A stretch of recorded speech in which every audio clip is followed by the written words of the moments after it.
Hello everyone, welcome back to this channel. Today we are going to look at the different trends of pharmacy practice, and majorly we are going to focus on the clinical pharmacy.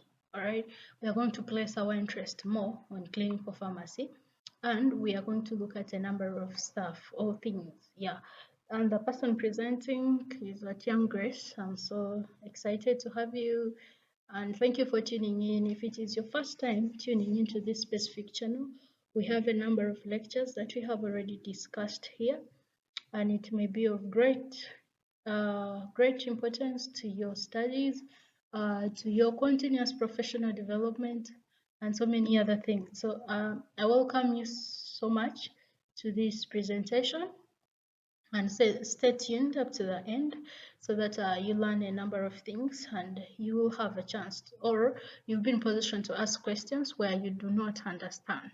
And this is the most interesting one. Yeah, clinical pharmacy. So let's look at it. We are going to look at definition of clinical pharmacy. How do we define it? What's the history of clinical pharmacy? What's the scope of clinical pharmacy? And then what is the action? Like what should we expect of a clinical pharmacist? All right. So when we look at definition, we see that a clinical pharmacy can be defined as the branch of pharmaceutical science that does what? Dealing with utilization of pharmacists' knowledge, skills, and judgment related to biochemical and pharmaceutical sciences to prove the safety, the cost, and the precision of drug usage in the patient care. So we see that clinical pharmacy comprises a set of functions that promote safe, effective, and economic use of medication for individual patients. Clinical pharmacy has allowed a pharmacist to shift from just product-oriented role towards direct engagement with the patient and the problems they encounter with medications or medicines.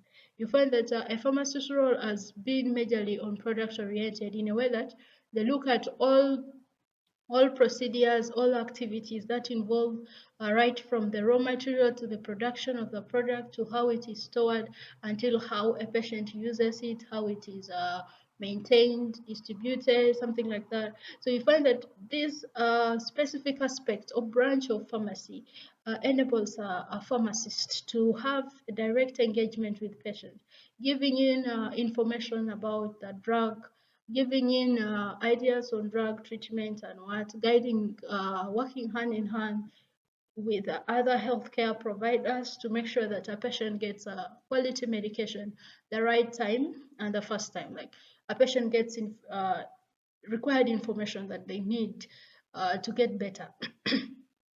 Clinical pharmacy process requires application of a specific knowledge of pharmacology, pharmacokinetics, pharmaceutics, and therapeutics to patient care.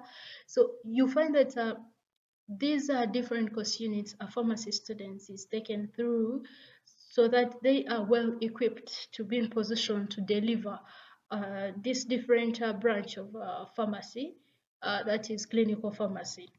Okay, so we see that clinical pharmacy includes all the services performed by pharmacists participating in hospitals, and then community pharmacies can be nursing homes, and then home-based care services can be in clinics or any other settings where medicines are prescribed and used. Okay, the pharmacist is required to offer this service to a patient in these different areas or in these different health facilities. All right.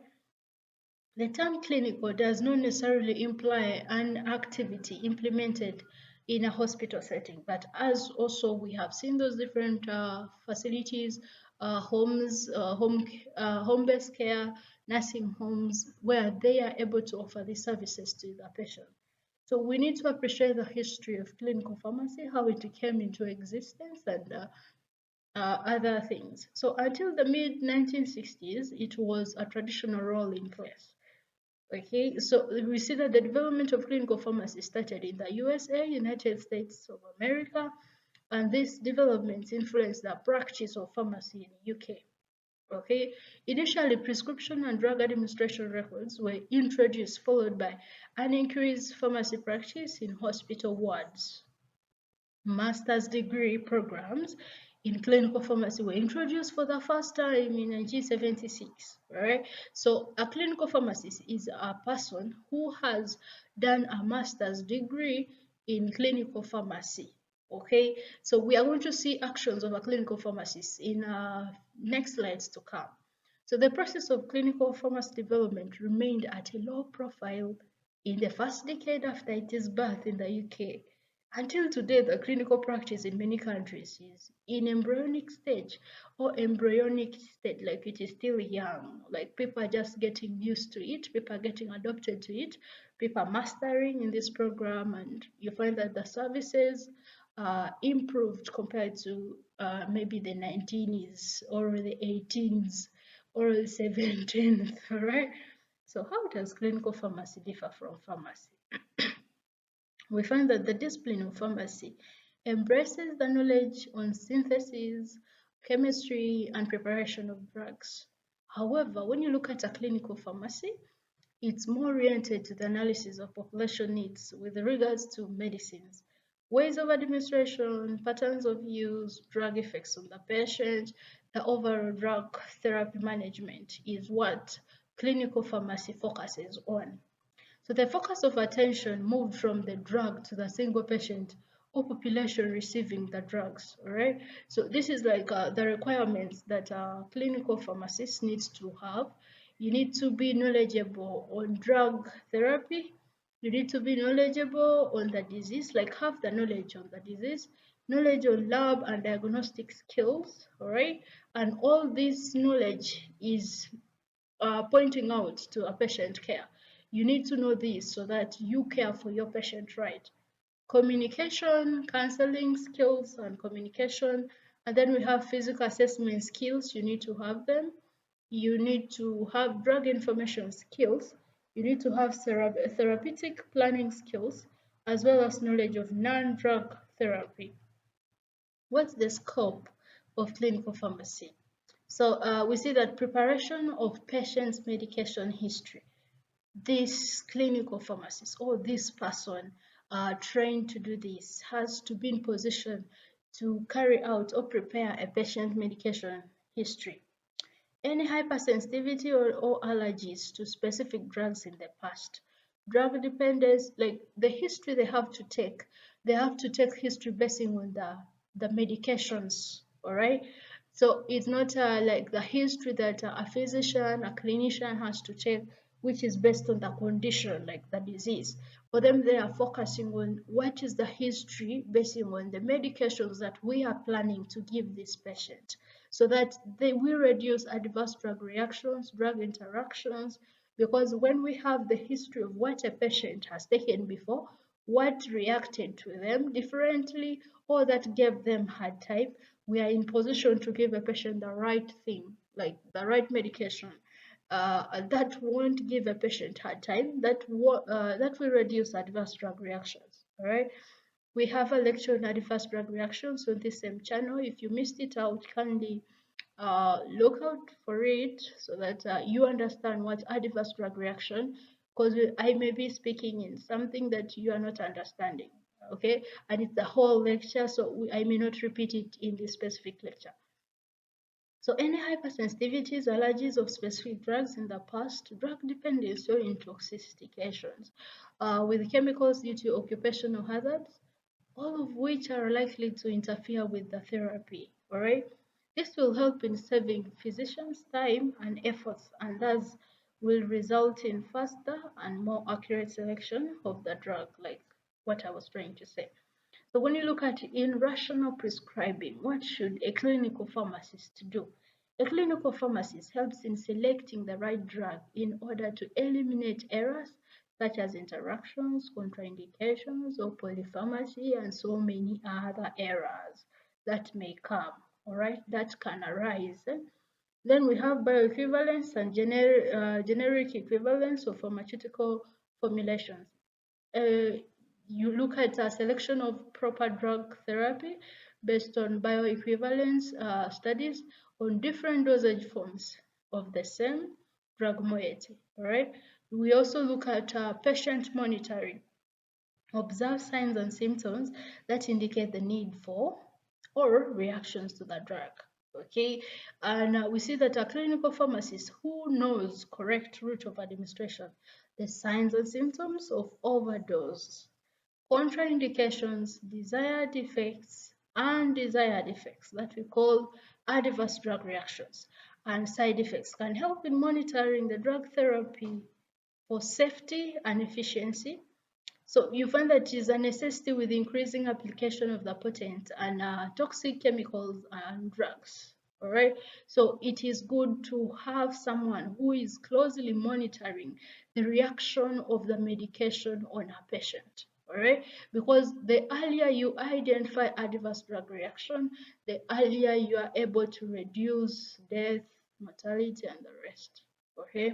So drugs with narrow therapeutic index, for example, warfarin and then theophylline, have to be monitored closely when given to the patient. Adverse drug reactions and drug interaction. Compile and process data using computers and make it available to the medical staff. All right. May suggest an alternative therapy if applicable, and then also identify drug effect modification due to interactions with several foods, alcohol, smoking, environmental chemicals, as well as due to pregnancy. Okay, if a patient is pregnant, he should be in position to give you a drug alternative so that you do not affect the child, the unborn fetus. Has to be taken good care of. So we see that also the scope goes up to diagnostic test inferences. We also have advice on intravenous admixtures on drug information specialist, a clinical pharmacist may operate a drug information service. By reviewing or retrieving from clinical drug literatures, the pharmacist can actively communicate drug information. He or she can help during emergencies by providing immediate information on antidotes in case of poisoning or overdosing. So in retail pharmacy stores, what does a clinical pharmacist do? Many out of the counter, that is OTC drugs, over the counter drugs, have the potential to interact with prescription drugs. Okay, so you find that a clinical pharmacist can maintain patient drug profile, family drug profiles based upon which the pharmacist can counsel the patient each time while filling their prescriptions. He or she can determine the patient's response to drug therapy and help him in the selection of or and the use of these over-the-counter drugs. Okay, also participates in or goes up to discard counseling and patient compliance. We have a lecture on this channel on patient compliance and medication adherence. So in your free time, you can look out for that specific lecture. Clinical research and continuing education programs, you find that the scope goes up to participation in evaluating programs on investigational drugs, conduct clinical trials, and develop training programs for nurses and interns. Okay, so what are the levels of action of a clinical pharmacist? So we find that we have known the scope of a clinical pharmacist. If you know the scope, then you are able to know the role or actions of a what? A clinical pharmacist. So we see that the clinical pharmacy activities may influence the correct use of drugs at three different levels. The first level is before prescription. The second level is during the prescription, and then after the prescription is written. So what happens before the prescription?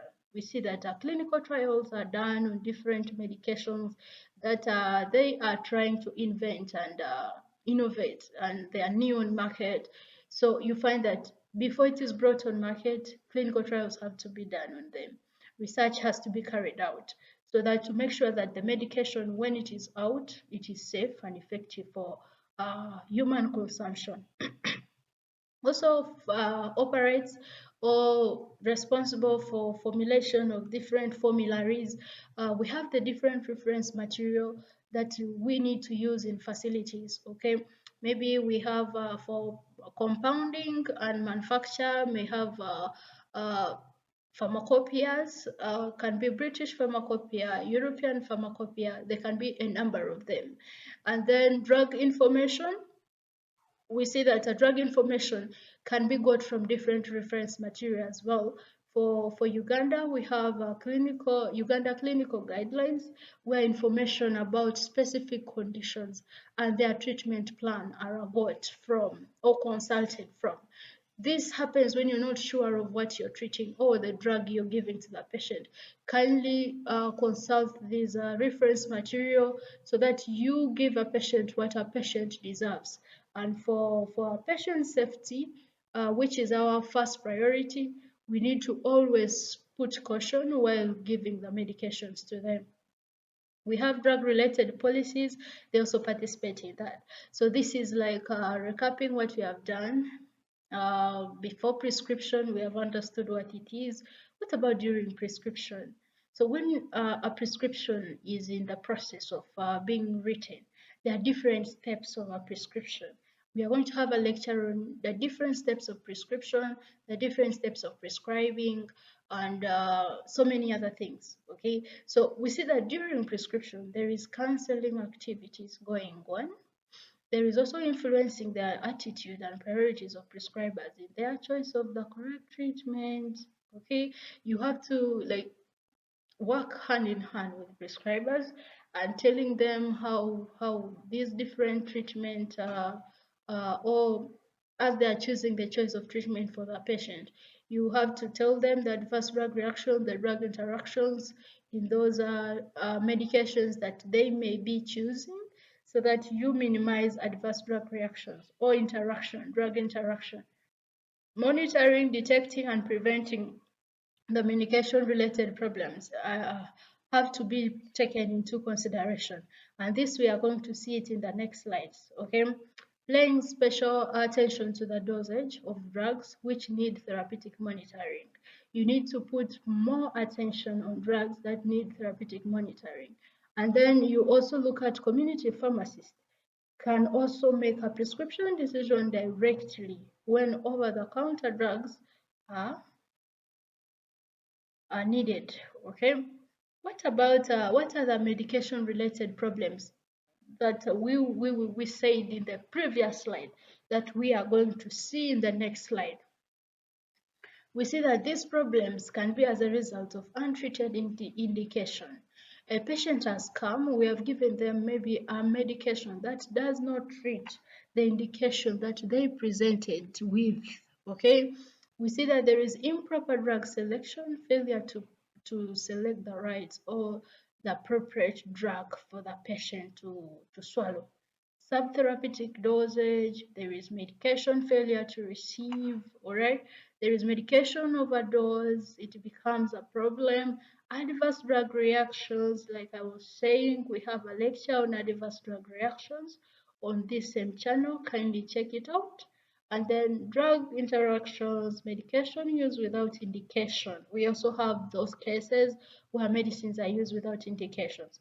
What about after the prescription? What is the action of a clinical pharmacist? We see that he is responsible in counseling the patient, by giving the patient information, reassuring the patient on how they are going to get better, and then preparation of personalized formulations, drug use evaluation, overcome research or outcome research, and then pharmacoeconomic studies. So functions of a clinical pharmacist. Taking medication history of the patient, we are just getting it from the actions of a clinical pharmacist.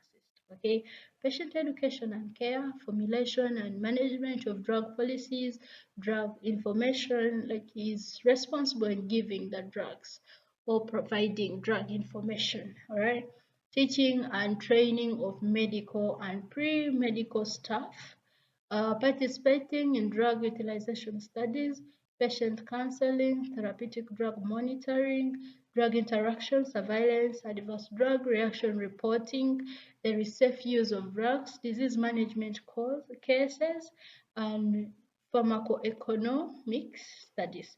So thank you so much. If you came this far listening to this specific video, I want to say thank you so much for tuning in. We wish you all the best. Stay tuned, subscribe, like to content in this channel, and let's keep updated and study together and pass our exams for those who are focusing on passing exams, and those who are already in the field, you are like developing yourself more to so that you can deliver.